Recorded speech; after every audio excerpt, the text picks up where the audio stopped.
Bird تھا جس کی وجہ سے وہ ہانی کی ڈائٹ پر دھیان نہیں دے پا رہا تھا، مگر آج اس نے پورا ارادہ کر لیا تھا کہ کل سے وہ ہر حال میں ہانی کے کھانے پینے کا خیال خود رکھے گا۔ وہ تھک جاتی ہے نا میری جان، وہ پیار بھرے الفاظ میں بولا تو اس نے اس بات میں سر ہلایا۔ آپ جانتے ہیں نا میں صبح جتنی بھی کوشش کر لوں مجھے نیند نہیں آتی، مجھے صرف رات ہی میں ہی نیند آتی ہے، لیکن اب عمر رات میں بالکل نہیں سوتا اور میں بھی نہیں۔ جاؤ تو یہ ہاتھ میرے منہ پر مارتا جس کی وجہ سے میں جاگ جاتی ہوں۔ اب دیکھیں آج بھی اس کا سونے کا کوئی ارادہ نہیں ہے۔ وہ دکھی سی ہوتی عمر کی شکایت کرتے ہوئے بولی تو امان ہلکا سا مسکرایا، تو جانا اس کی روٹین چینج کروائیں نا، آپ شام میں مت سونے دیا کریں تو اس وقت نیند آ جایا کرے گی اسے۔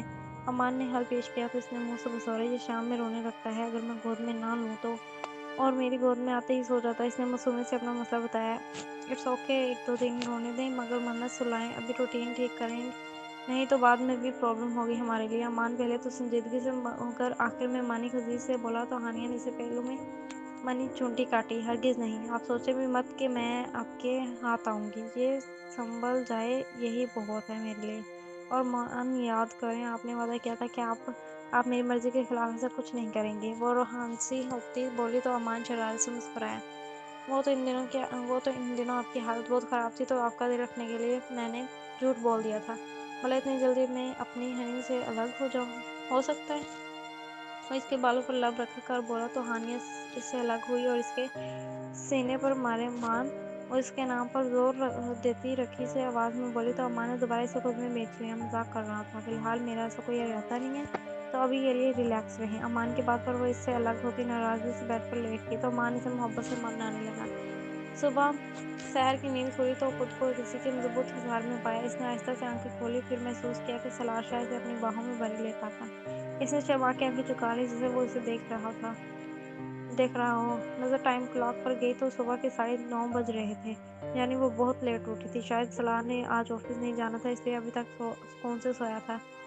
سحر نے اٹھنے کی کوشش کی مگر سالار کے گرد سخت ہونے کی وجہ سے وہ اٹھ نہیں پا رہی تھی۔ جب وہ کوشش کر کے ہلکان ہو گئی تو اس نے گھور کر سالار کی نیند بند آنکھوں کو دیکھا، ایسی بھی کیا گہری نیند کہ وہ اٹھ ہی نہیں پا رہی۔ اٹھ جائیں۔ آخر کار وہ آہستہ سے اس کا کندھا ہلا کر بولی تھی مگر سالار شاہ ہلکا ہلا تک نہیں۔ شاہ اٹھ جائیں نا۔ اب کی بعد وہ پہلے ذرا بلند آواز میں بولی تو سالار نے آہستہ سے آنکھیں کھولیں۔ کیا بات ہے بیوی ڈول، صبح صبح کیوں تنگ کر رہی ہو مجھے؟ وہ بوجھل لہجے میں بولا تھا مگر سحر اب چاہنے کی وجہ سے باوجود اب اسے گھور سکی۔ ٹائم دیکھے تو صبح صبح نہیں ہے، اب کافی ٹائم ہو چکا ہے، مجھے اب فریش ہونا ہے تو پلیز مجھے جانے دینا۔ سحر روحانسی ہوتی بولی تو سالار نے مسکرا کر اسے دیکھا۔ Okay my love, you can go, وہ محبت سے کہتا اس کے اطراف سے باہیں ہٹا کے وہ تو جلدی سے اٹھی، شاور لے کر پھر نیچے چلی۔ سالار نے سر اٹھاتے کہا تو وہ اس بات میں سر ہلاتی واش روم چلے گئی۔ آدھے گھنٹے بعد وہ دونوں نیچے آئے تو خواتین عمر سمیت لاؤنج میں موجود تھیں۔ اٹھ کے میرے بچہ ناشتہ بنوا دوں تو نور شاہ انہیں دیکھ کر محبت سے بولی تو سحر مسکرا دی، البتہ سالار شاہ کر بھی نہیں مسکرایا۔ وہ خاموشی سے ہانیہ کے پاس آ کر بیٹھا اور عمر کو اس کی گود میں سے لے کر پیار کیا۔ عمر نے اس کی گود میں آتے ہی برا سا منہ بنایا تھا، جیسے اسے سالار کا اس کی ماں سے دور کرنا اچھا نہیں لگا تھا۔ بہت موڈی ہے آپ کا بیٹا، وہ اسے واپس ہانیہ کی گود میں دیتا بولا تو ہانیہ مسکرائی۔ عمر کہتی ہیں کہ یہ آپ پر ہی گیا ہے۔ اس نے نور شاہ کی بتا یاد کرتے کہا تو سالار نے منہ بنایا۔ ہاں، اس خاندان میں جس میں بھی ایٹیٹیوڈ بدتمیزی پائی جائے وہ مجھ پر ہی جاتا ہے، سالار منافی غصے میں بولا تو ہانیہ نے مسکرا کر اسے دیکھا۔ میں ناشتہ بنوا دیتی ہوں، آپ دونوں کو بیٹھیں۔ آپ نور بیگم سحر کو بیٹھنے کا کہتی کچن میں چلی گئی تو وہ بھی نادیہ بیگم کے پاس بیٹھ گئی۔ آپ کے بابا سائی نے آج اقرا کو دعوت پر بلایا ہے حویلی، اس کی فیملی سمیت شام میں، تو تیار ہو جائیں گا۔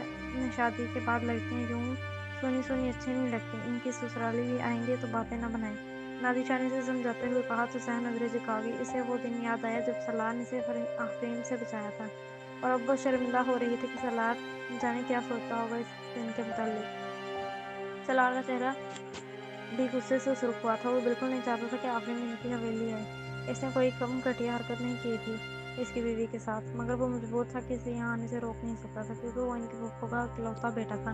پھر سالار کی نظر سحر پر گئی تو اس کی فیلنگ سمجھتے اس نے خود کو تھوڑا کنٹرول کیا۔ وہ اسے مزید پریشان نہیں کرنا چاہتا تھا، وہ جانتا تھا وہ اپنی بیوی کی حفاظت اچھے سے کر سکتا ہے، پھر چاہے آفرین ہمیشہ کے لیے ہی حویلی کیوں نہ رہنے لگے۔ نہیں چھی، کوئی ضرورت نہیں ہے اسے غیر مردوں کے سامنے زیادہ تیار ہو کر آنے کی، یہ سادگی میں بھی اچھی لگتی ہے، اور ویسے بھی لوگوں کی باتوں سے ہمیں کوئی فرق نہیں پڑتا۔ سالار سنجیدگی سے بولا تھا، مگر نادر شاہ کے چہرے پر ایک دم مسکراہٹ آئی تھی، یعنی ان دونوں میں سب ٹھیک ہو چکا تھا جو اس وقت سحر کے لیے کہہ رہا تھا۔ انہوں نے خوشی سے پوچھا، پھر وہ مسکرانے لگی۔ ہانیہ، اب اپنی عمر دیں نہ مجھے۔ سحر ہانیہ کی دوسری طرف بیٹھی بولی تو ہانیہ نے مسکرا کر اس کی گود میں عمر دیا۔ بس اب جلدی سے اللہ میری سحر کی گود بھری کرے اور میری بچی کو بھی پیارے سے بچے دے، میں اپنی آنکھوں سے اپنی گڑیا کی خوشیاں دیکھوں انشاءاللہ۔ نادر شاہ نے محبت سے اسے دیکھتے بولا، مگر ان کی دعا پر وہ شرم سے سرخ پڑی، چاہنے کے باوجود بھی وہ پلکیں نہ اٹھا پا رہی تھی۔ دل کر رہا تھا یہاں سے غائب ہو جائے۔ سالار نے مانی خیزی سے گنگنا کر سحر مزید شرمائی، مگر چچی سحر تو ابھی بہت چھوٹی ہے نا۔ ہانیہ نے کہا، کوئی بات نہیں بیٹا، لڑکیوں کی عمر نہیں دیکھی جاتی، شادی کے بعد بچے تو ہوتے ہی ہیں، اس میں عمر کا کوئی عمل داخل نہیں۔ اور آپ جانتی ہیں امان جب پیدا ہوئے تھے تو میں صرف 17 سال کی تھی، ان سے بھی 1 سال چھوٹی، اور آپ کی عمریں انہی جتنی تھی جب سالار پیدا ہوئے تھے۔ نادر شاہ نے اسے کہا تو سحر نے بے بسی سے ان کی طرف دیکھا۔ کیسے کہتی مورے، اب پلیز اس بارے میں بات نہیں کریں۔ اوہ، مجھ سے تو اس عمر میں برداشت نہیں ہوں یہ تکلیفیں۔ سحر تو پھر بہت کم عمر ہے، یہ تو بالکل برداشت نہیں کر پائیں گی۔ ہانیہ نے اپنا ایک پیر نہیں آگے رکھا تو سحر گھبرا سی گئی۔ البتہ سالار بھی پریشان ہوا تھا، وہ اپنی وجہ سے اسے تکلیف میں دیکھنا نہیں چاہتا تھا، وہ بھی ابھی سے۔ سحر کو گھبراتے دیکھ کر نادر شاہ نے ہانیہ کو خاموش رہنے کا اشارہ کیا۔ آپ نے کھانا پینا چھوڑ دیا تھا پریگنینسی میں، اس لیے کمزور کے باعث تکلیف ہوئی تھی آپ کو۔ سحر اگر اپنی صحت کا خیال رکھیں گی تو انہیں کوئی تکلیف نہیں ہوگی۔ وہ سحر کو دیکھتی ہوئی بولی، تبھی نورشاہ بھی کچن سے باہر آئی اور ادھر ہی بیٹھ گئی۔ کیا باتیں ہو رہی ہیں بھئی؟ انہوں نے عمر کی جانب دیکھتے کہا جو سکون سے سحر کی گود میں لیٹا تھا۔ چچی کو سحر کے بچے دیکھنے کی خواہش ہو رہی تھی، یہ بھی اسی معاملے میں بات کر رہی تھی۔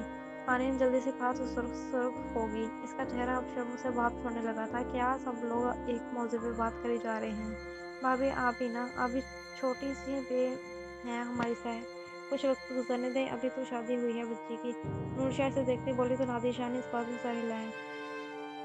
مگر اللہ کا چاہا کوئی روک نہیں سکتا، بھلا اللہ نے چاہا تو اپنی نعمت سے رحمت سے نواز دے گا۔ مجھے جلدی نہیں ہے، مگر شاید مجھے جلدی ہی ہے، پہلے اپنی ایک بیٹی کھو چکی ہوں، اس کی بیٹی کی کوئی خوشی نہیں دیکھی میں نے، مگر اب ان کی خوشیاں دیکھنا چاہتی ہوں، اس لیے اپنے رنگ سے میری تو یہی دعا ہے کہ مجھے میری زندگی میں میری سحر کی ساری خوشیاں دکھاتا میں پرسکون ہو کر منت کے پاس جا سکوں۔ نادر شاہ غمزدہ ہوتی بولی تو سب ہی اداس ہو گئے تھے۔ نادیہ سالار بھی منت کے ذکر پر اذیت سے آنکھیں میچ گئی۔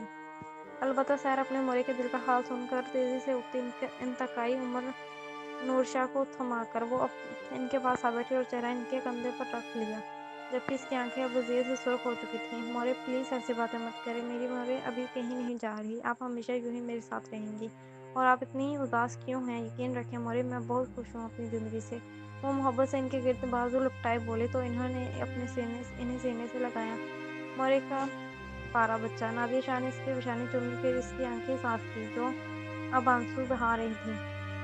اچھا بھئی، اب آپ دونوں بس کریں، سب اداس ہو رہے ہیں۔ سالار سحر انہیں بیٹا تمینہ نے ناشتہ لگا دیا تھا، آپ دونوں کا ٹیبل پر پہلے جا کر ناشتہ کریں۔ نورشاہ ماحول پر افسردگی چھاتی دیکھ کر بولی تو سحر نے اس بات میں سر ہلایا اور نادر شاہ سے الگ ہوئی۔ پھر سالار اور اس نے ڈائننگ ٹیبل پر ناشتہ کیا تھا۔ اس کے بعد سالار کسی کام کے کہہ کر حویلی سے چلا گیا تھا تو سحر اوپر کمرے میں آ گئی تھی۔ لال حویلی، دی بیسٹ ناولز۔ کمر سیٹ کر کے وہ نیچے آئی تو سب کچن میں مصروف شام کی تیاریاں کر رہی تھیں، کیونکہ ان کے ہاں دعوت میں باہر سے کھانا نہیں منگوایا جاتا تھا، گھر کے ملازم اور خواتین ہی سب کچھ بناتی تھیں۔ ہانیہ نے عمر کو سلا کر نیچے والے روم میں سلا دیا تھا، کام کے ساتھ ساتھ اسے بھی دیکھتی رہی۔ ان چاروں نے مل بانٹ کر کافی کام کر دیا تھا۔ دوپہر کے وقت تقریباً آدھے سے زیادہ ڈشز بنا کر رکھ چکی تھیں۔